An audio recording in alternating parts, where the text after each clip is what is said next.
Good afternoon, ladies and gentlemen, and welcome to this webinar on the transition strategy for ISO IEC 27001-2022. Welcome to all of those of you who've come because you've come across this webinar through IT governance, or if you come across it through Perry Johnson Registrars.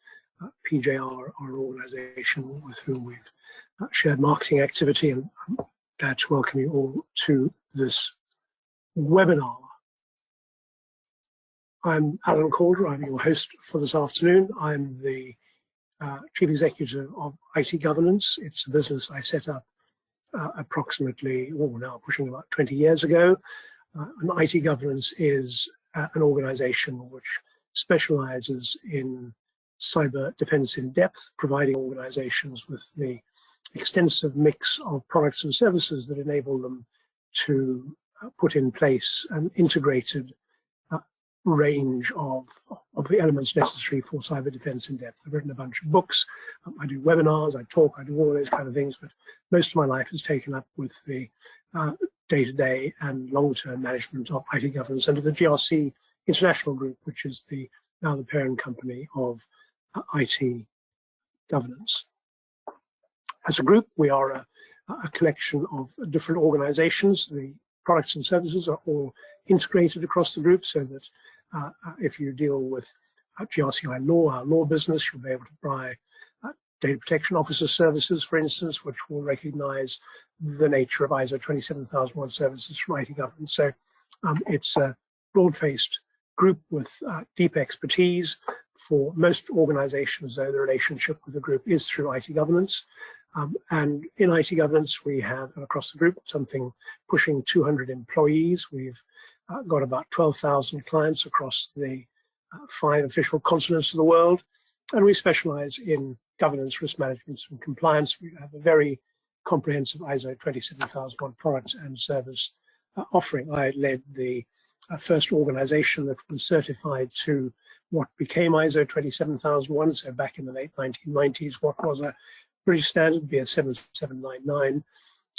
The organization for which I was chief executive became certified, both unaccredited, and then when the certification body did its accredited certification, we were the test case, so to speak, and it was the first organization certified to ISO 27001. So we've been involved in the business of ISO 27001 products, services, and solutions really from the outset. And in this webinar today, I hope we'll be able to share with you how some of that expertise is reflected in the ways in which you can go about tackling ISO 27001. You will all have noticed that you're on mute. That's deliberate. That's to avoid background noises and so on. But it's entirely likely that as we go through this webinar, you find that you have questions that you want to ask. I'd encourage you to ask them in the GoToWebinar panel, which you should see on your screen. There is a horizontal box which is called questions. If you open that up, you can type questions into it. And if you want to type into that whatever questions you've got as they occur to you, then I and the team will pick those up when we come to the end of this webinar. And the webinar is expected to take about 45 minutes or so. And then we'll deal with whatever questions there are. I'll share the question with the audience, and then, assuming that I can answer it, I'll provide an answer to it. So please don't feel that you don't need to ask a question. Ask questions exactly as they strike you on anything as we're going through the webinar. Do also use the chat function if you need to raise some issue as we're talking. If there's something that you want to try and draw my attention to, or the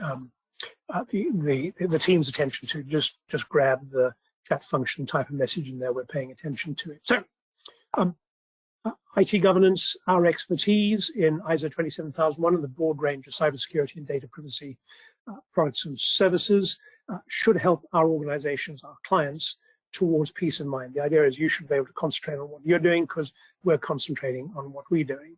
We've carried out more than 1,300 projects to help organizations prepare and or maintain compliance to ISO 27001, delivered 1,600 cybersecurity projects, more than 7,000 Cyber Essentials certifications. That's the UK Cyber Essentials government required low-level technical security certification. 1,100 organizations use our governance, risk, and compliance software, and we've had a lot of people go through training courses. We're an ATO for the International Board for IT Governance Qualifications for things like ISO 27001 lead implementer, lead auditor, and a whole range of related internationally certificated and recognized training courses. So today's webinar, the agenda for today is a quick look at the changes introduced by the new edition of ISO 27001. I'm conscious there are some people on this webinar who haven't attended earlier ones, so I'm going to briefly cover off what those changes are for everybody so that from a webinar point of view, we're all on the same page. We're going to talk about securing senior management support and why that matters, and we'll talk a bit around project scope, look at risk assessment and how risk assessment plays into ISO 27001-2022, some of the common challenges and best practices in making the transition to ISO 27001-2022, and how the CyberComply platform helps streamline organizations in their transition, and particularly in ongoing maintenance of the management system, because as with all things that are worth doing, ISO 27001 isn't a destination. It isn't something you get a certificate and say job's all done. It's a journey. The certificate is the starting point, if you like, of what should be a lifelong commitment to that and other management standards as part of how the organization manages cyber security and demonstrates to clients and regulators and others that it is doing. So we as a company have been ISO 27001 certificated ever since we were big enough to be able to justify doing it and go on doing it. And many organizations take exactly that approach. So a brief review of the changes introduced by the 2022 version of ISO 27001. And it's worth noting that the last update to ISO 27001 was back in 2013, almost a decade ago. Prior to that was 2008. So the standard goes through changes, tends to be typically quite slow. It's not a very technology intensive standard. It's not written so that it ties into specifically today's technology. It ties much more in today's business environment and business challenges, and allows for a range of technology and evolving technology solutions to be deployed to deal with the information security risks identified.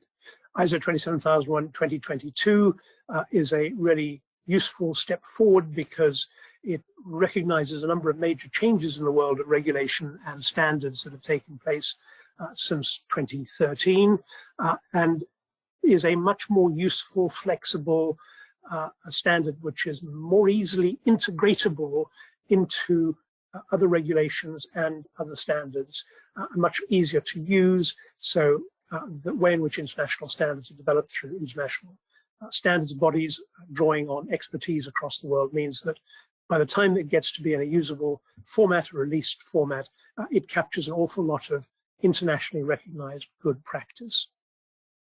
So the changes to ISO 27001, to the standard itself, the clauses and the relevant clauses really are clauses 4 through 10, are in a sense relatively minor. The major changes are in Annex A, and I'll come to Annex A separately.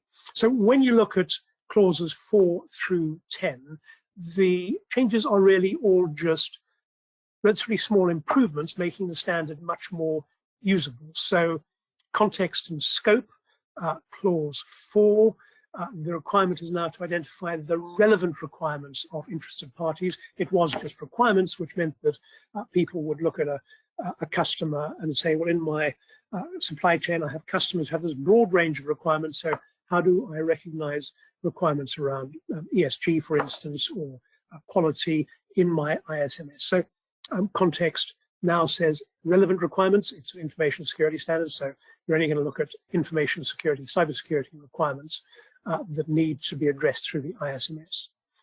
It also explicitly looks at the processes and their interactions between processes and between processes inside and outside the organization, recognizing the extent to which, particularly in today's cloud environment, organizations outsource significant components of their businesses. So ISO 27001, from a scoping point of view, recognizes that processes and their interactions are within the scope of the management system. And there's quite a lot of detail for some organizations in identifying exactly where that sits. You might have to do work around where the security boundary sits, for instance, looking at software as a service, platform as a service, infrastructure as a service.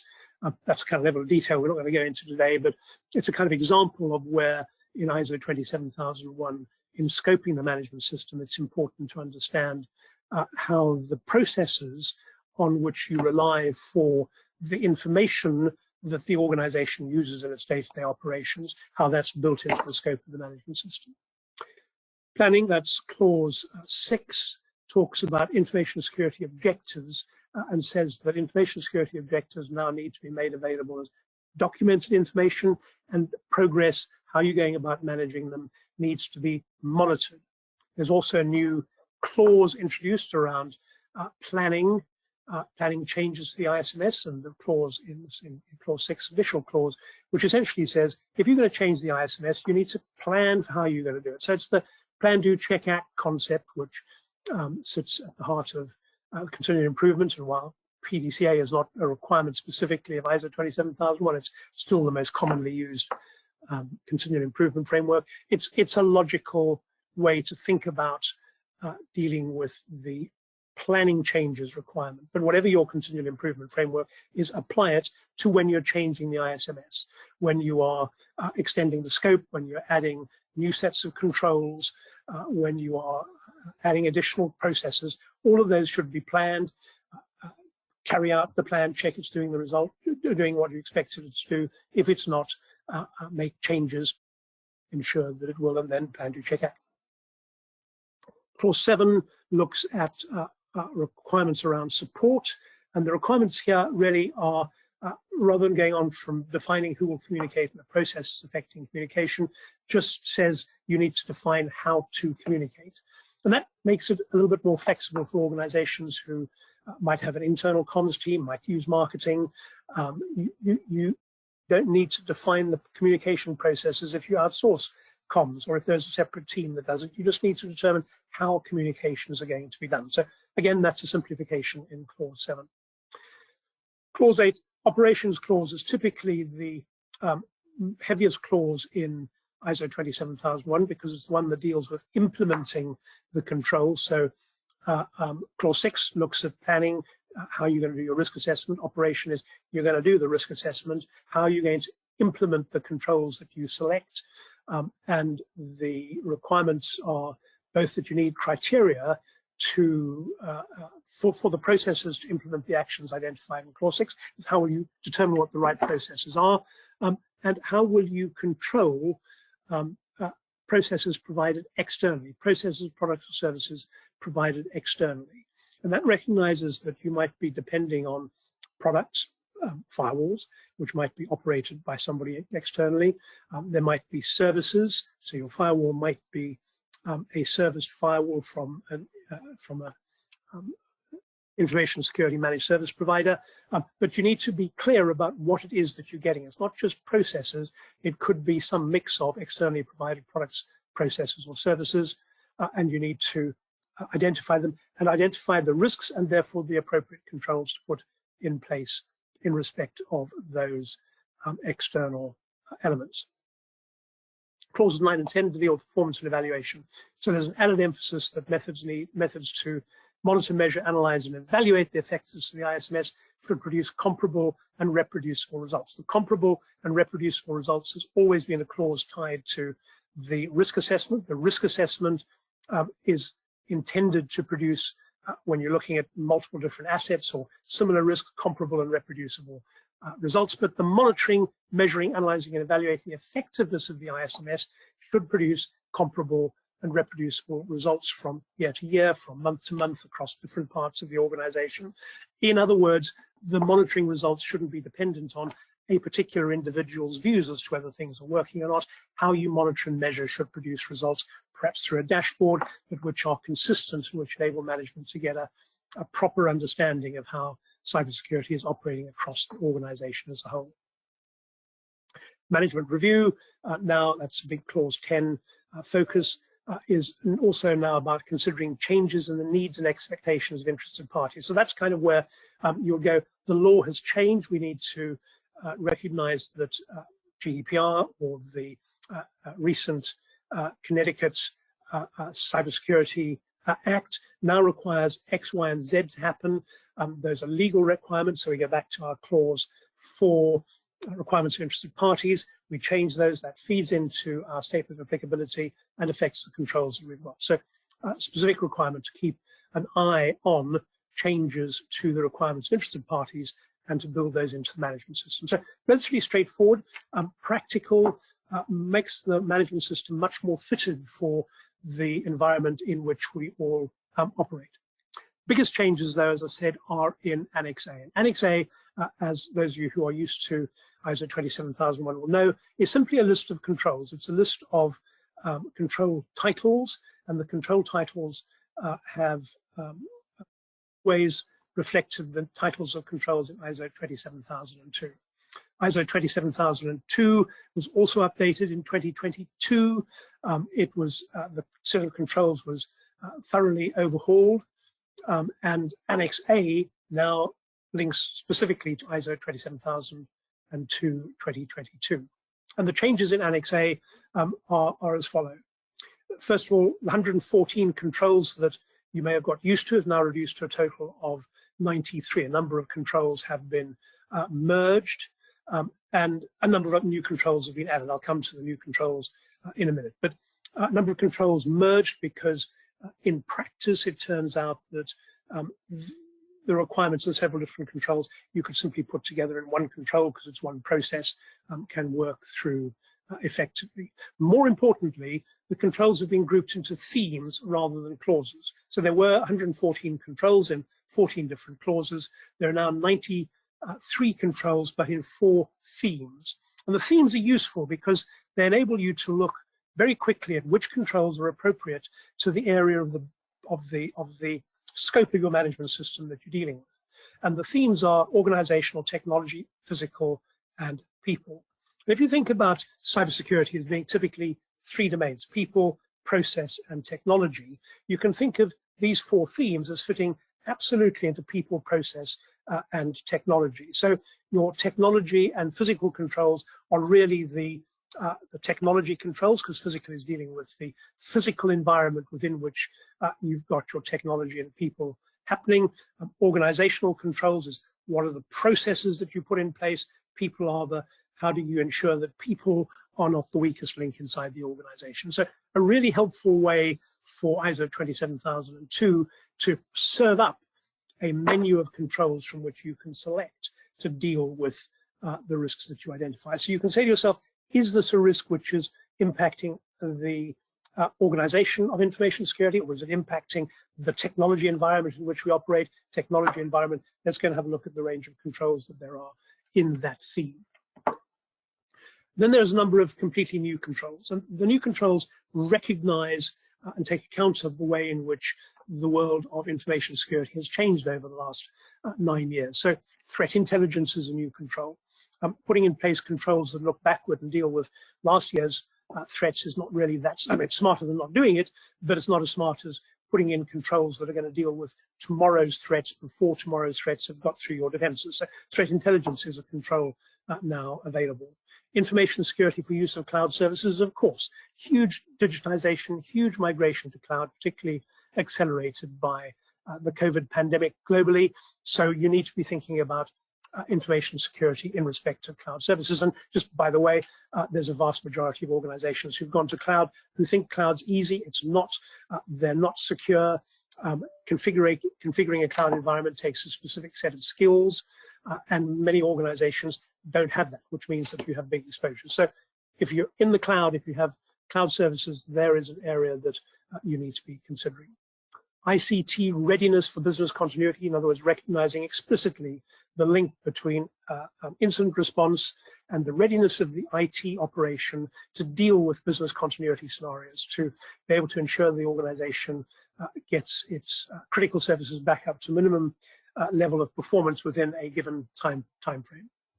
Physical security monitoring configuration management, information deletion, data masking, data leakage prevention, monitoring activities, web filtering, and secure coding. All of them are areas of control that many of you will have become familiar with over the course of the last few years, not through ISO 27002, but through the reality of what you're doing in terms of building an information security network. You might have been adding in these controls to your statement of applicability. They're now part of the ISO 27001 Annex A, and therefore part of the standard statement of applicability. And remember that the way in which ISO 27001 expects you to use Annex A is it's the minimum for a statement of applicability. It's a referent control set, so you don't have to implement all of the controls. You implement the controls that are appropriate either to the requirements of interested parties that you've identified in Clause 4, or that are relevant to risks that you've identified in your risk assessment. If you don't have a risk or a requirement, you don't implement the control, and your statement of applicability would explain that's why you haven't implemented the control.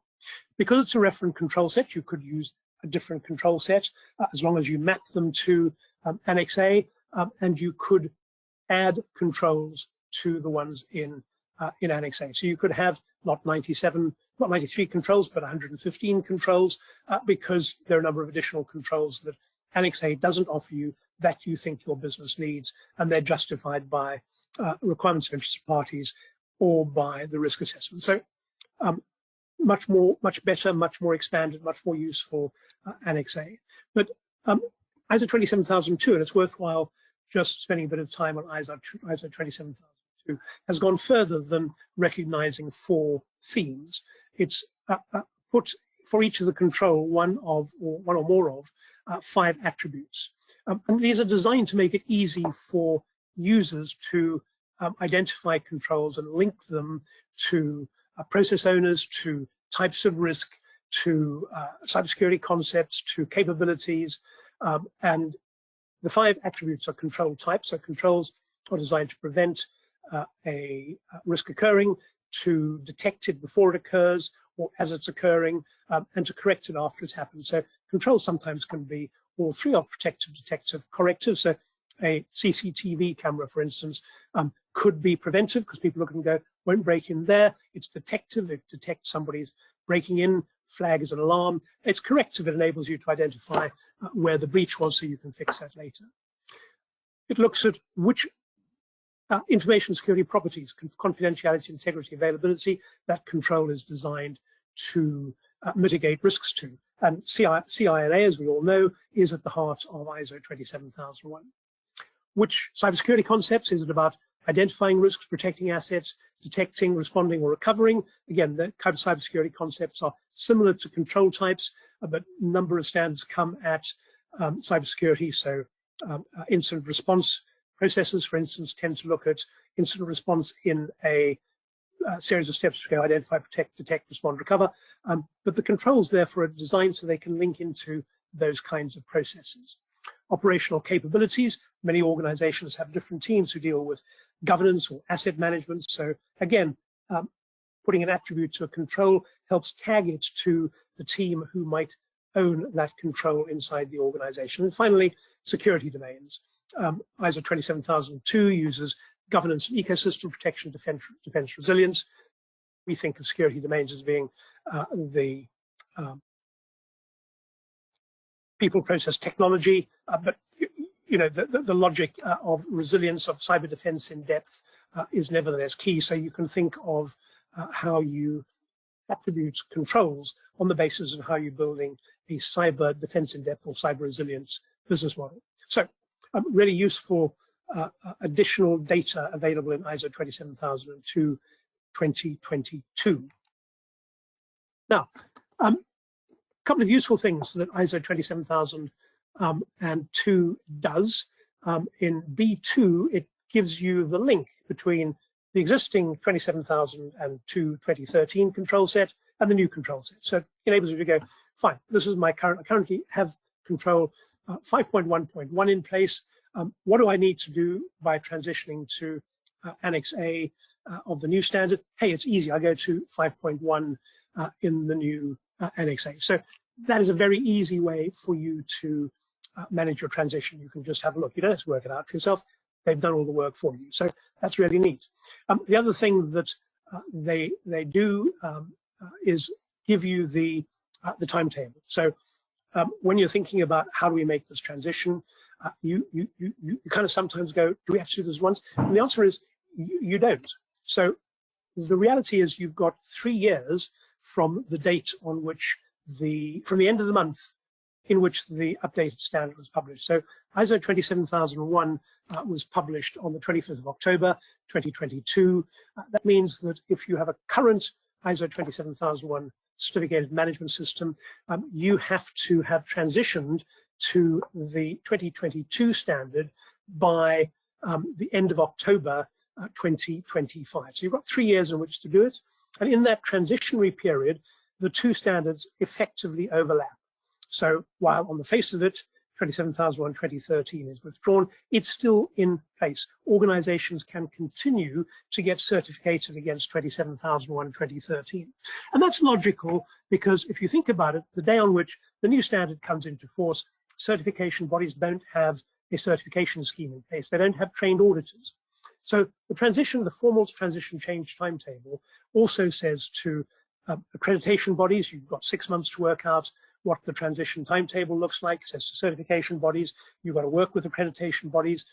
You've got to be assessed to your capability to certify organizations to ISO 27001 2022. So the accreditation bodies got 6 months to get ready. The certification bodies have got to begin no later than 6 months after. So 6 months for accreditation bodies.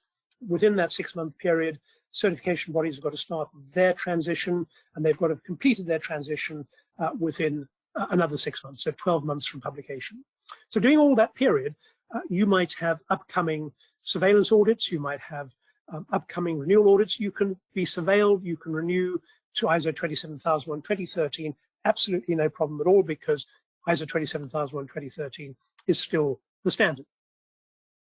In fact, you can't begin to be certified, and this applies to transitions as well as to organizations tackling 27001 for the first time, until your certification body is accredited to do 27001 2022 certifications. And in theory, all certification bodies should be in a position to do that within 12 months from the end of October 2022. So what that really means is you've got some choices. You don't have to rush. You could decide to, if you're halfway through an implementation, finish the implementation of 2013 and then transition later on. You could stop with 2013 and switch to 2022. It's completely open to you, because in reality, that's what the transition timetable looks like. And the practical reality depends on your chosen certification body. So if you talk to your certification body and they say, well, in reality, we're not going to be able to, because we're not going to have the capability to certify to 2013 beyond, let's say, 2 years after the 31st of October 2022, that's what you've got to work with. But that's the formal change timetable. Knowing it, you can plan and you can talk to your chosen certification body about how you're going to go about tackling certification. So those are the changes. You've got the Annex to 27002 enables you to map the controls in 2013 to 2022. The timetable, the formal timetable, tells you what the timing looks like, and the standard itself tells you what you need to change. But you also need to take a couple of minutes out and have a look at ISO 27005. ISO 27005 is the standard that covers information security risk assessment. And in the 27000 family, for organizations implementing a cybersecurity information security system, it's only 27001 that's the mandatory standard. That's the one that provides a specification. All other standards are guidance. ISO 27005 is guidance, but it's guidance on how to implement the information security risk requirements specified in ISO 27001. So if you've used ISO 27005 as your guidance, and your transition is 2022, you need to recognize that you've got to transition your guidance as well. You can't just simply keep, that's the guidance we use, because it's no longer applicable. It too is subject to a transition, and since October 2022, as you can see on the screen, IEC 27005 has been the standard for organizations dealing with information security risk assessment. Of course, ISO 27001 does not mandate a specific approach to risk assessment. You can't be audited against ISO 27005, but if your management system says that you are complying with or using a standard that's no longer applicable, that will be a non-conformity. So you need to be aware of it, and it's worthwhile having a look at the changes in ISO 27005 and seeing how they can help you bring your information security risk assessment up to date with ISO 27001 2022. So be aware of the changes to 27,000. So how does this all impact you? What does this mean in terms of how you think about transition? Well, if you're a certification body, you know you've got to be in a position to certify no later than the end of October 2023. You've got to have transition arrangements in place. You've got to be talking to all of your clients about how they're going to make the transition, and you've got to be setting out to your existing clients, the ones who are transitioning between 2013 and 2022, what they've got to do. And the requirement is that that transition has got to include in the clients, they've got to have a gap analysis that looks at what is different between the management system that complies with 2013 and the management system that complies with 2022, and then they've got to show how they've gone about implementing that. So it's a transition of an existing management system rather than a complete re-audit. And that's what you want your transition audit to be. You want your transition audit effectively to take over from a surveillance or renewal audit. So if you've got an upcoming 6-monthly surveillance audit or you've got a renewal audit, you want to be able to say to your certification body, right, instead of doing a surveillance, can we do our transition audit here? We'll have a gap analysis, so you know the rest of the management system is fine because you've audited it before, but here's the gap analysis. This is what's changing in our management system between the last time you looked at it and the next time you come. This is how we've gone about implementing the changes, and the certification body can then audit the changes you've made to your management system. And that transition audit, as you see on the screen, can be carried out by the CAB as part of the surveillance audits, recertification audits, or as a separate audit. So there's a negotiation you can have with your certification body as to how you go about doing it. The transition audit has to include the gap analysis, what the need for changes are, which might include changes in the requirements of interested parties. There will be changes to the statement of applicability because, by definition, transitioning to 27001 2022, your statement of applicability will need to reflect the 93 Annex A controls, and the controls you select, whether from Annex A or elsewhere, need to be mapped to those controls. So you've got to update your SOA. That might well lead to an update to your risk treatment plan, and it might well lead to changes in the controls that you've got in place, new ones or changes in how you implement them. So all of that's got to be thought through. It's driven by your gap analysis, and the CAB may well want to have a look at the detail of how you've implemented that. It's allowable for the CAB to do the audit remotely if they are happy that the transition audit objectives can be met. But there's very clear requirements around the transition audit. So you don't need to spend a lot of time worrying about how it's going to happen. That's how it's supposed to happen. That's the nice thing about an international scheme. It works to an existing set of requirements. So what are the benefits of transitioning? How do you go about making the transition? Well, first of all, it's a better, stands more up to date. So your risk management and protection of critical assets is likely to be improved. You're going to review your risk assessment. You're going to review how you do your risk assessment, review the controls you've selected. That might help you to deploy better controls around your critical assets. You're going to draw on latest best practice, latest industry standards, again, improvements to your information security management system. You're going to have likely other ISO management systems. We find many of our clients have more than one ISO management system. They need to integrate with how they deal with GDPR or with cybersecurity law, with the new Euro privacy standard, for instance. And the changes in not just ISO 27001, but Annex A facilitate a better integration and therefore more efficient use of resources. more active involvement of top management, better resource allocation, culture of security awareness, all of that flows out of we've got to update our management system standard, re-engaging management, whose I made a come off the ball. Heaven knows it shouldn't because of the range of challenges which we face today, and therefore an increased emphasis on how do we communicate, how are we going to deal with communication effectively. So there are benefits, information security benefits to leverage, and not surprisingly, there are significant benefits to leverage in terms of your customers and your stakeholders. So how do you go about making the transition? Starting point is you need board commitment, you need senior management support. No management system works without board commitment, without senior management support. And that's particularly true of information security, because information security needs not just the commitment of resources, money, technology, people, but it also needs leadership from the top. It needs senior managers and directors who walk the walk, who are very clear that they too pay attention to phishing emails. They too are subject to the same security protocols as everybody else. So ISO 27001 2022 is a requirement of the management standard that there is senior management support. Cyber cabs will want to see how has management supported the transition. Straightforward to do. Senior management's commitment is still vital for resource allocation, decision making, for the implementation to flow smoothly, particularly when you're looking at implementing changes in the control framework and integration of ISO 27001 into other management systems.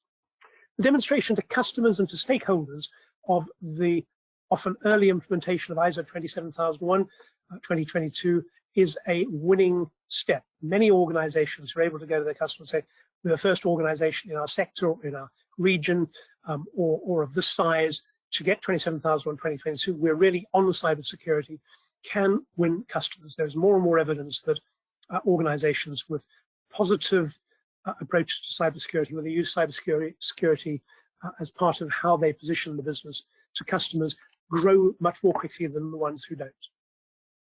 Setting a tone of for a culture of cybersecurity awareness and accountability, allocating resources and budgets for the transition project, increasing the likelihood of successful implementation, long-term compliance. All of those are things which come about because of the way in which ISO 27001 enables an organization through better cybersecurity to be a better performer. If you have fewer breaches, if you have less downtime, if you win more customers, all of those are good benefits that flow from effective ISO 27001 implementation. How do you secure senior management support? Well, you've got to tell them, obviously.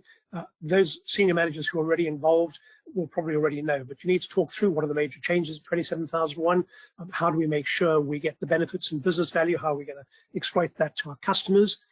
What are the risks of non-compliance? What are the impacts on the organization of non-compliance, which could be not just losing our existing certificate, but negative views by clients, regulatory disadvantage, loss of customers, breaches we are not best placed to deal with. So get clear about the risks of non-compliance. Look at the best practices and regulatory requirements. How do we as a business take advantage of those? How does senior management help drive a security-focused culture? And where is the competitive advantage? How do we position to our customers and stakeholders the competitive benefits that we expect to get from ISO 27001 2022 certification? So, need management support. It should be straightforward to get it. Much easier to get management support if you're already a certificated information security company, because, hey, you want to continue, management should want to continue. If you're looking at kicking off the project, you're still looking for senior management support. It's just as important. How do you do the project? How do you do the transition? Well, you already know, gap analysis is where it starts. Thorough gap analysis. This is what ISO 27001 clauses 4 through 10 requires. What are the differences between those requirements in our management system? Document them. Here is Annex A of 2022. What are we going to do that's different as a result of our risk assessment? Here are the changes in the controls. This is the change in the statement of applicability, in the risk treatment plan, and in the actual control. So identify our current security posture, vulnerabilities we might not be dealing with, any changes in legal and contractual requirements, and then make sure we've got scope right. Remember the change in the definition of scope so that it's looking at processes, products, and services. Make sure you've included them, you've documented them carefully as part of your scope definition under clause 4. And then have a project. There's a project plan, timeline, milestones, desired outcomes, resource allocation. Just simply make a project. This is where it's going to happen. This is when we're going to have our transition audit, or this is when we're going to have our initial documentation audit. This is when we're going to have the compliance audit. Build a plan, resource it, monitor progress against the plan as you go. Just a brief word then on scoping. Even if you have an existing ISMS, it's worth going back around key stakeholders to make sure that the management system is still correctly scoped. Talk to senior management, department heads, IT teams, legal compliance personnel, particularly the legal and compliance requirements in the last 8 years have changed very radically. And we certainly see, talking to clients, quite big gaps between the steps they took to meet legal and regulatory requirements when they first put their ISMS in place and the requirements as they are today.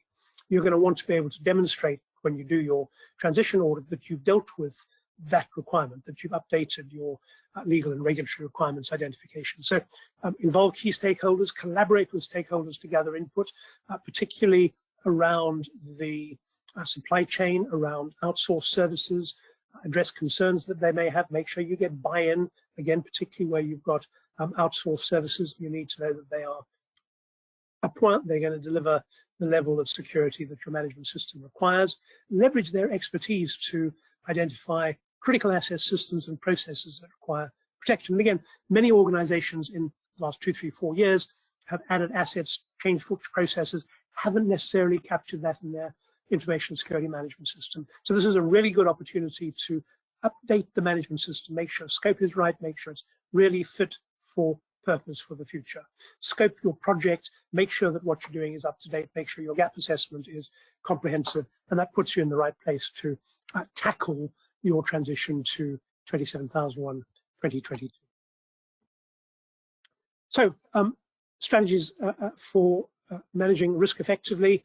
I'm going to talk briefly about that. The management commitment to the transition, budget and project team, that's important. The gap analysis, improve use it to improve your compliance posture. Make sure that you allocate tasks, responsibilities, and timelines. And a couple of things to think about when you're looking at transition. This might be the time to add ISO 27017, 27018, or ISO 27701, all of which are standards that you can only do compliance to when they're included in the scope of an ISO 27001 management system. 27701 is a personal data information management system. 2717 and 2718 deal with personal identifiable information in the cloud and with cybersecurity in the cloud, in cloud services. And they bring additional controls that might be appropriate to your risk. So as you look at your risk, think about whether those standards are worthwhile adding in. Communication plan needs to deal with all of that. Your risk owners need to review the risks and controls in the light of 27002 2022 and make sure that changes are identified, put together a full transition plan, and long before your visit from your conformity assessment body or CB, make sure that you've got amended processes and procedures deployed. If possible, complete a round of internal audits, at least against the new standard and a management review. CBs tend to want to have a look at that. So that's the kind of step between theorizing and what you actually need to do to make the transition.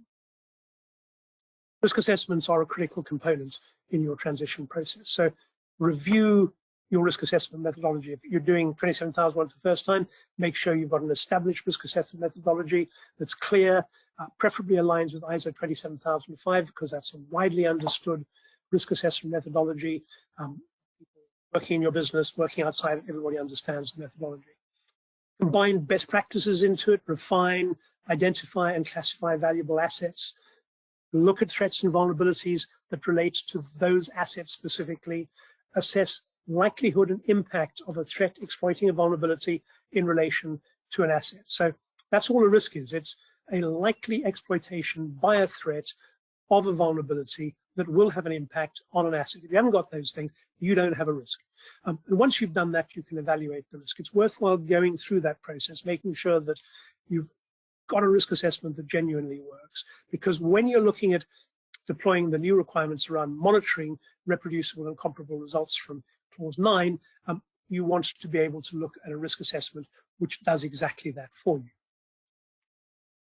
So common challenges, what do we see already? We're early into the stage of helping our clients make a transition, but not surprisingly, the challenges tend to be the same as the challenges that there are for implementing an ISO 27001 ISMS in the first place.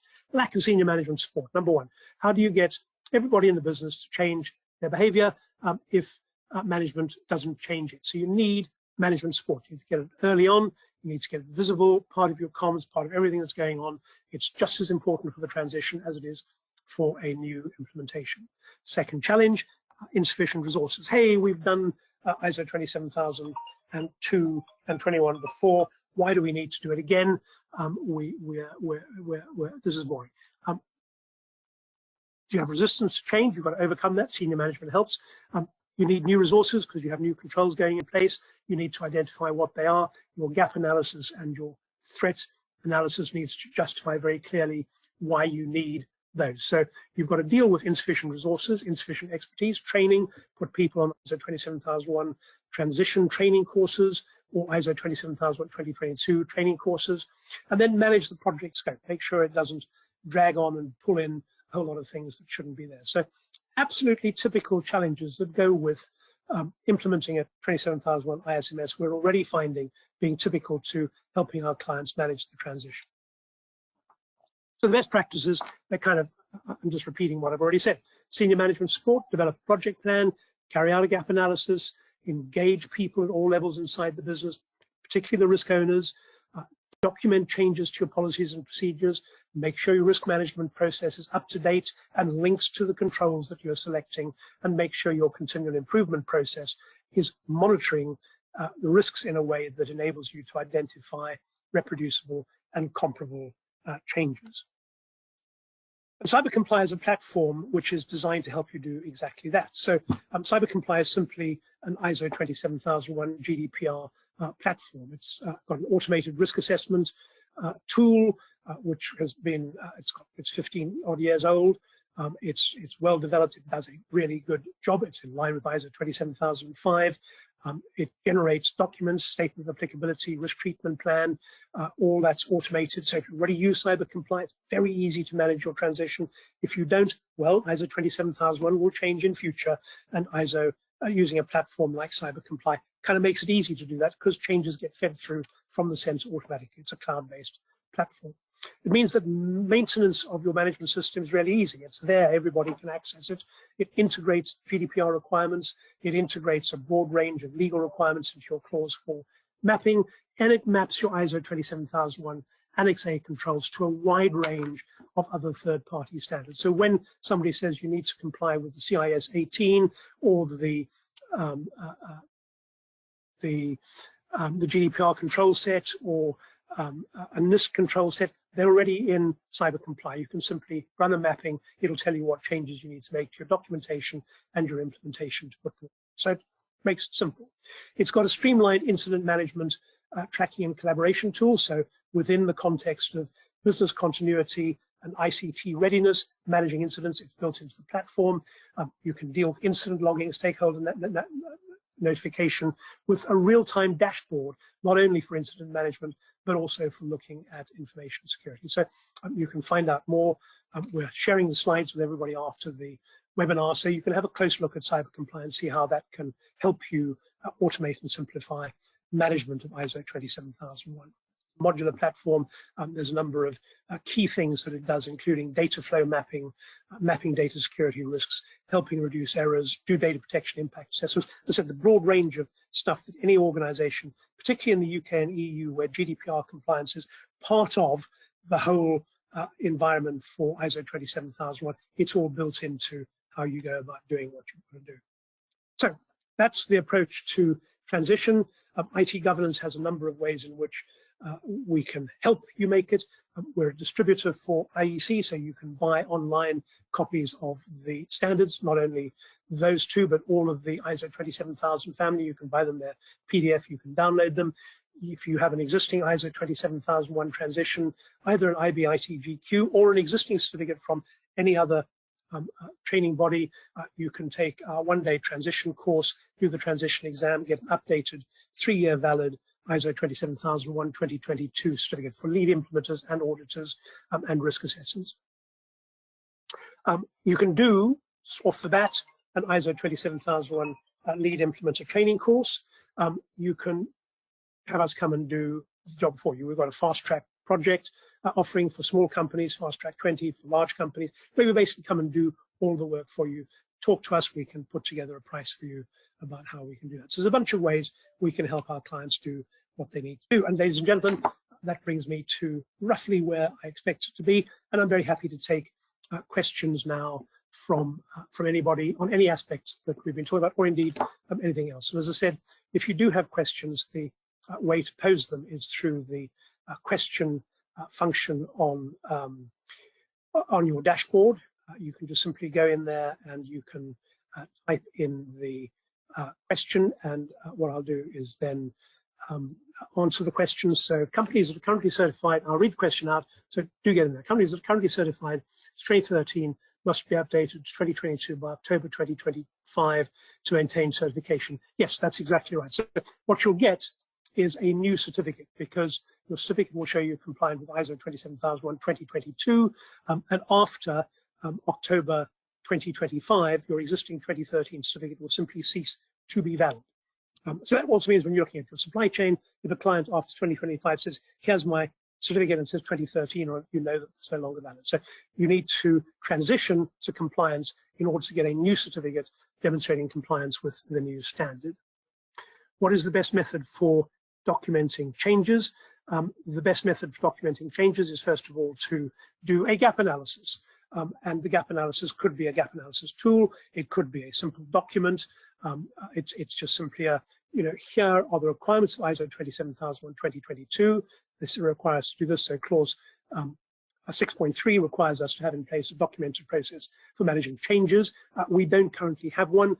We're going to introduce this clause. This is where it will now be in our ISMS. That's a documentation of the change. The auditor doing the transition audit can look at your gap analysis and go, okay, that's the gap. I see that. I can go and check. Yes, you've got it. Fine. Tick. Your gap analysis leads them through how they're going to tackle the change. And so then it looks as though there are only 2 questions that I have, and that either means that I've been very boring, or it means I've answered all of your questions as we've been going. So we have a couple more minutes left. If you have any other questions, please, in the Q&A function, just type the question in there. I'll read the question out. I will try and answer it. If there's anything that you're uncertain about, either about how to tackle transition, or in fact how IT governance can help you manage your transition, there's a bunch of ways you can contact us through any of our websites in the US, in the EU, and the UK. You can talk directly to Perry Johnson. Perry Johnson can help you manage your transition. If they're already your certification body, talk to them about how they can help you transition. Whether you talk to them about shifting to them or not, that's a normal commercial choice. But Perry Johnson, very good global certification body. We work with many. Perry Johnson is a certification body. What about ISO 27701? Are they aligned with 27001? So the 27701 standard itself has not yet been updated. And it's not likely to be updated for a little while yet, I understand. However, 27701 maps absolutely to ISO 27002 2013. And because 2013 maps to 2022, you can use 27002 just by simply remapping the controls in 27701 to the controls in 27002 2022. So as long as you make that little manual adjustment, all the rest of what you get in ISO 27701 is absolutely spot on.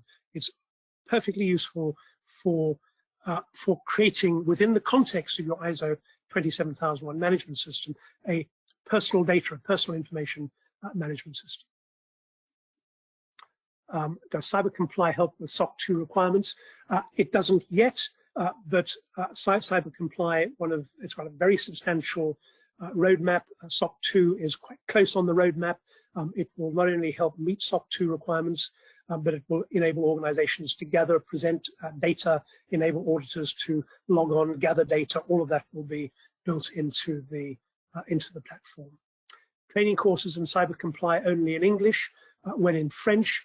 The answer to that is yes, currently training courses in English and CyberComply in English.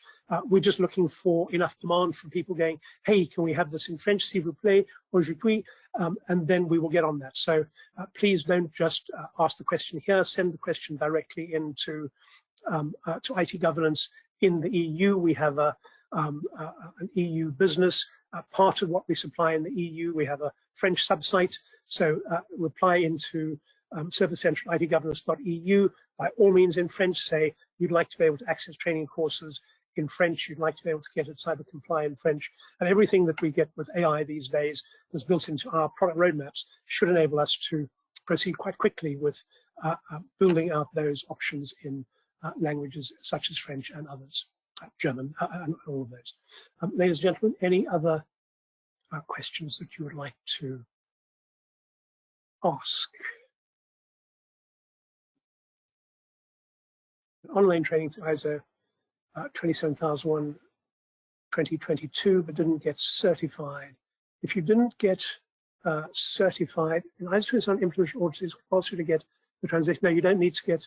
Yes, if you have 27001 lead implementer and lead auditor, if you have an existing 27001 2013 lead implementer and an existing 27001 2013 lead auditor, and you provide copies of both of those certificates, you can get new certificates for ISO 27001 2022. There's a small fee associated with each, or with one of them, I can't remember exactly what, but you can get both certificates as long as you pass the single exam. So the benefit of the training course is that you do a single training course, and that enables you to upgrade simultaneously an existing lead implementer and existing lead auditor exam.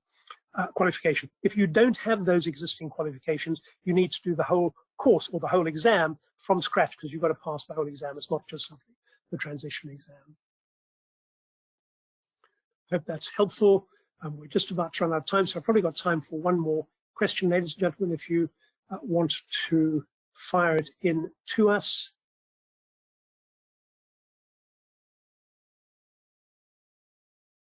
So I think in that case, it looks as though we're probably done. Ladies and gentlemen, thank you all very much for joining us. Said the slides and recording will be made available to everybody. I hope it's been a useful webinar in looking at how you make the transition. Please do get hold of us on any one of our websites in terms of how we can help you in practical terms with tools, with services to make the transition, to get yourself cybersecure, and indeed anything more broadly around the challenge of cybersecurity. We're very happy to help you do that. Thank you all for being with us. Stay secure, and I look forward to seeing you on another webinar in due course. Bye-bye.